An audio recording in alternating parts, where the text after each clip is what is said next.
Welcome back to Capital City Sunday. I am pleased to have Senator Tammy Baldwin in studio today. Thanks so much for being here. It's a delight to join you. It was a very historic week in the Senate. You were in favor of the immigration reform bill that passed. Let's talk about that and why you believe, first of all, this immigration reform bill brings true reform on how to deal with legal immigrants who are already in this country. Well, first of all, the system is broken. I think everybody has agreed upon that.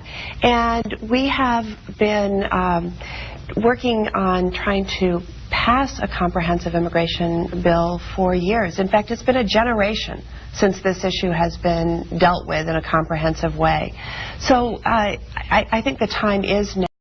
I think that this bill is not perfect, but that compromise was absolutely necessary to get this extraordinary 68-vote margin, bipartisan margin, which is going to be required to give it the momentum necessary to ultimately pass the House, which is, going to be a difficult process.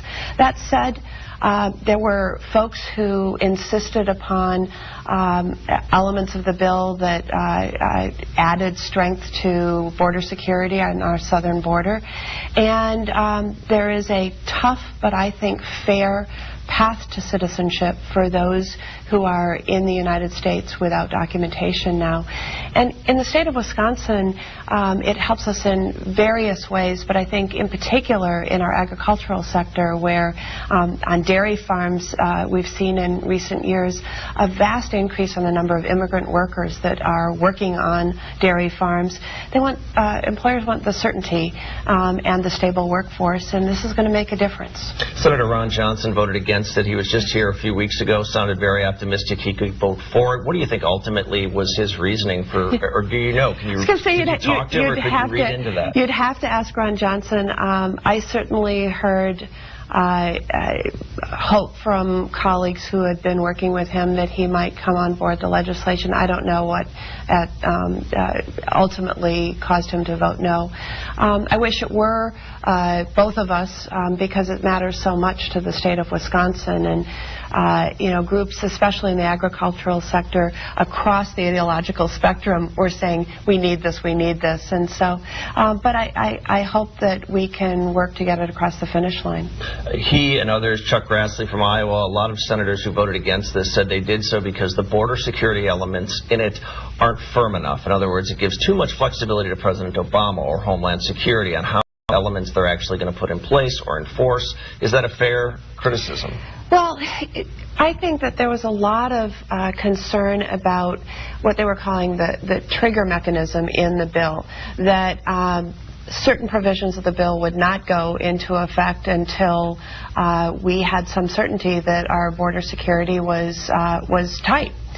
And yet you could certainly then construct a bill where the other provisions never went into effect. Sure. So I think we needed to have compromise. We needed to be reasonable about this.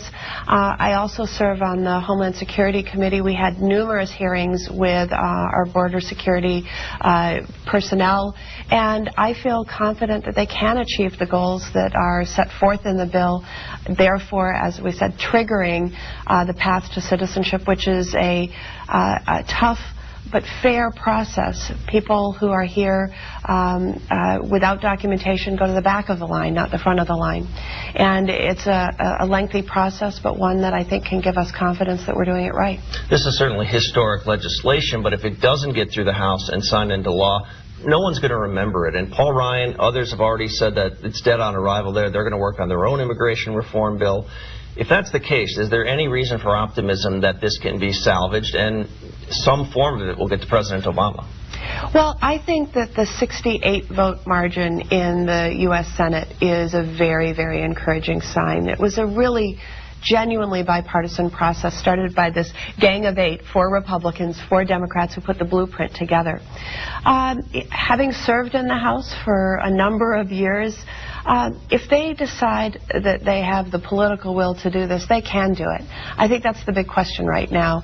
And hopefully the momentum created by this historic vote this week will help them get it across the finish line. I keep thinking, can the Republican Party afford not to do it. I know there's individual House members who certainly probably ask, can I afford to vote for this in my district? But can the party survive if they go into 2016 or even 2014 next year in the midterms and say we didn't do anything to pass immigration reform? Yeah, I think about that a lot on a number of fronts. One is, this is a system that's broken, and the American people need to see Congress, both houses of Congress, working together to solve problems and do it effectively. And so I think it's a blemish on the Republicans if they can't get that done. But I think the politics of it are also interesting, and there's some who have speculated that the Republicans won't have a shot at the presidency for years and years to come if they fail to deliver on this. So we'll see how that impacts the Republican leadership in the House. But, on the policy grounds, this is the right thing to do to fix a broken system and to give our Wisconsin employers some certainty. And in particular, one group that has tugged on the heartstrings of many Americans are the DREAM Act kids. These are young people who are brought into this country through no choice of their own by family members who work hard, are as American as any of the rest of us, but who need a path so that they can have a future. Another issue